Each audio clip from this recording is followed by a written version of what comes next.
ये पुलिस वाले अगर आज तुम पे रोब जमा रहे तो क्यों? ये आरएसएस वाले तुम्हारी लिंचिंग कर रहे हैं क्यों? तुम्हारी मस्जिदों से लाउड स्पीकर क्यों उतारे जा रहे हैं? तुम्हारे खाने पे रोक क्यों लगाई जा रही है? तुम्हारी दाढ़ी तुम्हारी टोपी से लोगों को परेशानी क्यों है? तुम्हारे मदारिस में सीसीटीवी कैमरे क्यों लगाए जा रहे हैं? कभी सोचा आपने? अरे ये मुल्क संविधान से चलता है, संविधान इजाजत देता है। योगी जी टकले हैं, सर में बाल नहीं, दाढ़ी नहीं, संविधान इजाजत देता है, वो भी चीफ मिनिस्टर बन सकते हैं। कांग्रेस पार्टी के एक आचार्य है प्रमोद रंजन क्या नाम है मुझे नहीं मालूम, वो मोछ बनवाते ही नहीं है, उनकी दाढ़ी बाल मोछ नहीं कटवाते हैं। वो मुसलमानों की दाढ़ी को बकरा दाढ़ी कहते हैं। हमने कहा आपकी मोछ कुत्ते की पोंछ की तरह, तो हम क्या करें? हमारा संविधान उसको भी इजाजत देता है कि वो दाढ़ी और मोछ को कितनी भी बड़ी कर ले। अब आप बताइए मुझे, योगी जी लाल कपड़े पहनते हैं, चीफ मिनिस्टर है, कोई ममानियत नहीं, संविधान इजाजत देता है। इलाहाबाद, प्रयागराज, उत्तराखंड के अंदर लोग बगैर कपड़े के नहाते हैं, टेलीविजन पे दिखाया जाता है, हमारा संविधान इजाजत देता है। लेकिन क्या इस देश में कुत्ता खाने वाले नहीं हैं, बिल्ली खाने वाले नहीं हैं, सूअर खाने वाले नहीं हैं, मुर्गी खाने वाले नहीं हैं, बकरा खाने वाले नहीं हैं? सड़कों पे बिकता है, किसके पास लाइसेंस है बताओ आप? लेकिन आपको इजाजत नहीं है। क्यों? कभी सोचा आपने? इस देश में मुख्तलिफ मजहब के लोग रहते हैं, कोई रावण को मानता है, कोई राम को मानता है। इस देश में रावण की पूजा करने वाले भी, राम की पूजा करने वाले भी। आप बताइए, लेकिन किसी को कोई ममानियत है? नहीं है। किसी के धर्म में मुदाखलत है? नहीं है। आपके धर्म में मुदाखलत है। कभी आपने सोचा? हमारे उलमा इकराम ने रेशमी रुमाल की तहरीक चलाई थी, मदारिस से, अपनी मसाजिद से अंग्रेजों के खिलाफ जिहाद का फतवा दिया था। हमारे मदारिस की जांच हो रही, सीसीटीवी कैमरे लगाए जा रहे। कभी आपने सोचा ऐसा क्यों? कभी सोचा?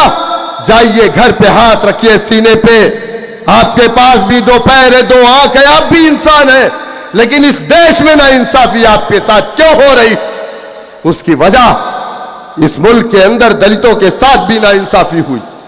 आजाद हिंदुस्तान में दलितों के कमर में झाड़ू बांधे गए, आजाद हिंदुस्तान में दलितों के गले में मटकी लटकाई गई ताकि वो जमीन पे ना थूके, उसके पैरों के निशान ना रहे, इसलिए झाड़ू बांधे गए। आजाद हिंदुस्तान में दलितों को कुएं से पानी नहीं लेने दिया जाता था। आजाद हिंदुस्तान में दलितों की बहन बेटियों की इज्जतें लूटी जाती थी। जब वो शिकायत लेकर के जाता था प्रधान या मुखिया के पास, उसको डंडे मारे जाते थे और कहे जाते थे तेरी हिम्मत कैसे हुई कि तू शिकायत लेकर के, एक ठाकुर, एक ब्राह्मण, आला जात के लोगों की शिकायत हमारे पास लेकर के आया। लेकिन उन्हें इंसाफ कैसे मिला?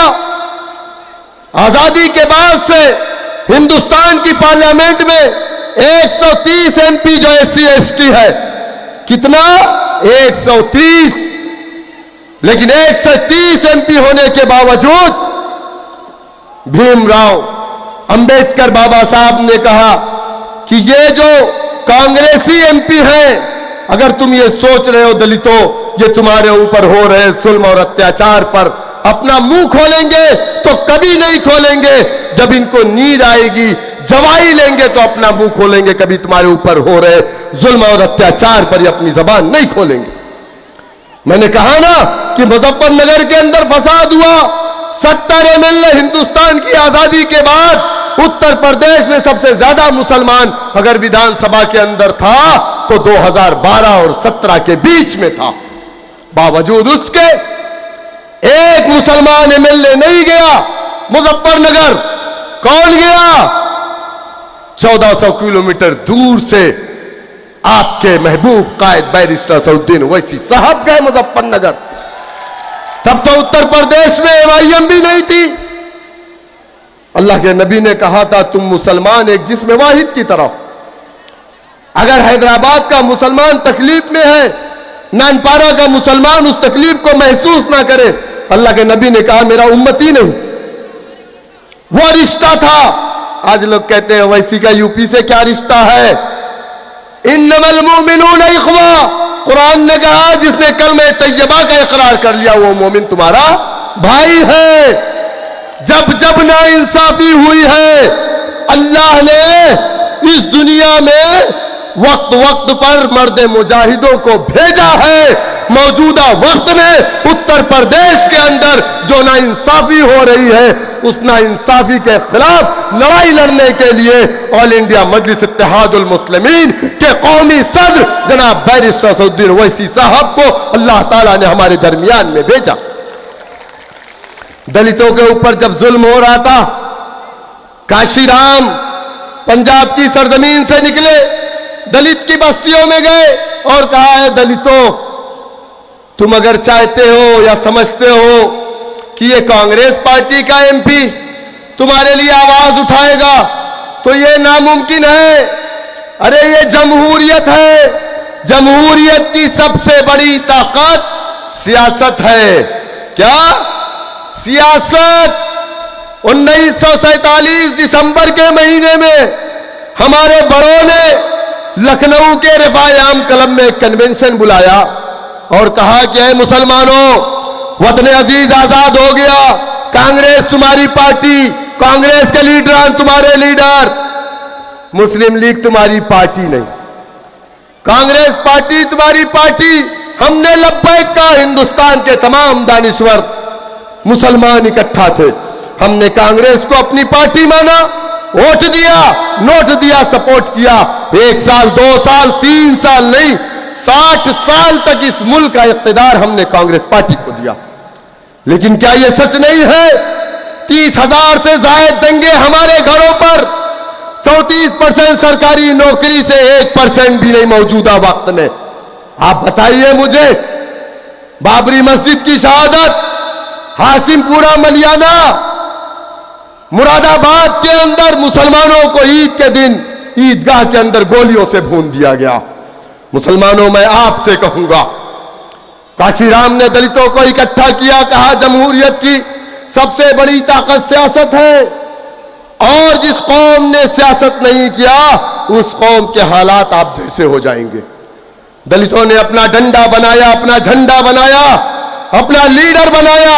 1 बार, 2 बार, 3 बार नहीं, अपने कौम की बेटी को 4 मरतबा उत्तर प्रदेश का मुख्यमंत्री बनाया। आज किसी की हिम्मत नहीं है कि पलट करके दलित बस्तियों की तरफ गलत निगाहों से देख ले।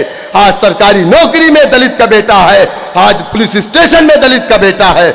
आप मुझे बताइए, मैं आपके दरमियान में, चूंकि नक़ीब मिल्लत तशरीफ फरमा है और मैं चाहूंगा कि ज्यादा से ज्यादा वक्त मैं अपने कायद नक़ीब मिल्लत जनाब बैरिस्टर असदुद्दीन ओवैसी साहब को दूं और एक शेर के साथ मैं जनाब बैरिस्टर असदुद्दीन ओवैसी साहब के हवाले से ये शेर आप तक पहुंचाने की कोशिश कर रहा हूं कि मेरी कोशिशों को सराहो, मेरे हमराह चलो, मेरी कोशिशों को सराहो, मेरे हमराह चलो। मैंने एक शम्म जलाई है हवाओं के खिलाफ,